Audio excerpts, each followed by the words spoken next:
ఈ స్వచ్ఛ ఆంధ్రప్రదేశ్ది మనం ఒక ఉద్యమంగా చేస్తున్నాం. ఇప్పుడే కృష్ణ చెప్పినట్టు నాకు 30 ఏళ్ల నుంచి అనుభవం. ఫస్ట్ టైం నేను సింగపూర్కి వెళ్ళి సింగపూర్లో ఏం చేస్తున్నారో చూసి ఒక నైట్ అంతా స్టడీ చేశాను. అక్కడి నుంచి వచ్చి హైదరాబాద్లో నైట్ క్లీనింగ్ స్టార్ట్ చేశాం. అది అయిన తర్వాత అవుట్ సోర్సింగ్ స్టాఫ్ను కూడా పెట్టింది. అదే ఫస్ట్ టైం అవుట్ సోర్సింగ్ స్టాఫ్ను పెట్టి పర్ఫెక్ట్గా చేశాం.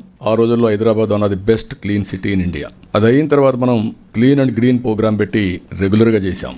పచ్చదనం, పరిశుభ్రం ఈ కార్యక్రమాలన్నీ పెట్టి చేశాం. తర్వాత స్వచ్ఛ భారత్ రిపోర్ట్ కూడా నేనే ఇచ్చాను. ఆ రోజు ఆనరబుల్ ప్రైమ్ మినిస్టర్ అవకాశం నాకు ఇచ్చాడు. దానిపైన ఇప్పుడు ఇవన్నీ క్లియర్ అయినాయి. ఇక్కడ మీరు చేయాల్సింది స్వచ్ఛత అన్నప్పుడు క్లీనినెస్ ఒకటే కాదు, స్లోగా ఇవన్నీ అయిన తర్వాత థింకింగ్ ప్రాసెసే మారాలి. ఇది వైలెన్స్ కానీ లా అండ్ ఆర్డర్ కానీ ఒక మోడల్ సొసైటీ రావాలంటే ఏం చేయాలో దానికి ఆలోచిస్తున్నాం.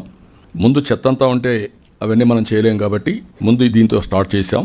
బాడీ, మైండ్ ఇవన్నీ కూడా కంట్రోల్ చేయడం. చాలా మందికి హ్యాబిట్ ఒకటి ఉంటుంది, ఇంట్లో చెత్త రోడ్డు మీద వేస్తారు. దే ఆర్ ఆల్ థింకింగ్ ఇల్లు వాళ్ళది, రోడ్డు మాత్రం వేరే వాళ్ళది. ఈరోజు ఇండ్లు కొన్ని పాష్ హౌసెస్ ఉంటాయి. పాష్ హౌసెస్ పక్కన డస్ట్బిన్స్ ఉంటాయి. మొత్తం అక్కడే కుక్కలు, ఇవన్నీ పందులు, ఇవన్నీ చాలా ఎక్సర్సైజ్ చేసాం ఈ ఆస్పెక్ట్లో. పోతూ డ్రైన్స్ ఉంటే డ్రైన్స్లో చెత్త అంతా వేసేవాళ్ళు. డ్రైన్స్ అన్నీ ఎక్కడికక్కడ క్లోజ్ అయిపోయాయి. అక్కడి నుంచి వర్షాలు వస్తే ఆ ఫ్లడ్ వాటర్ అంతా ఇళ్లపైన వచ్చేది. చాలా ట్రావెల్ చేసాం దీంట్లో, కాబట్టి మీరు గుర్తుపెట్టుకోవాలి. ఇందులోనే మనం డ్రగ్స్ కానీ గంజాయి కానీ ఇలాంటివి కూడా నిరంతరం మనం చేయాల్సిన అవసరం ఉంది. ఒకప్పుడు హ్యాపీ సండే కూడా పెట్టాం. హ్యాపీ సండే పెడితే సండే వచ్చి వాళ్ళకు తెలిసిన టాలెంట్స్ అని ఎగ్జిబిట్ చేసేవాళ్ళు. ముగ్గులు వేసేవాళ్ళు, ఇంట్లో ఏదైనా వస్తువులు తీసుకొచ్చి పెయింట్లు తీసుకొచ్చి పంచేవాళ్ళు. వాళ్ళకి ఏ టాలెంట్ ఉంటే ఆ టాలెంట్ అంతా కూడా ఎగ్జిబిట్ చేసి హ్యాపీ సండేలో సాంగ్స్ పాడేవాళ్ళు. చాలా బ్యూటిఫుల్. అంటే మనిషి రాత్రి అంతా మీకు గుర్తుపెట్టుకోవాలి, వారం అంతా పనిచేసిన తర్వాత స్ట్రెస్ బరస్ట్ ఉండాలి. ఇప్పుడు లాఫింగ్ సొసైటీలు వచ్చాయి, నవ్వు షౌటింగ్ సొసైటీలు వస్తున్నాయి.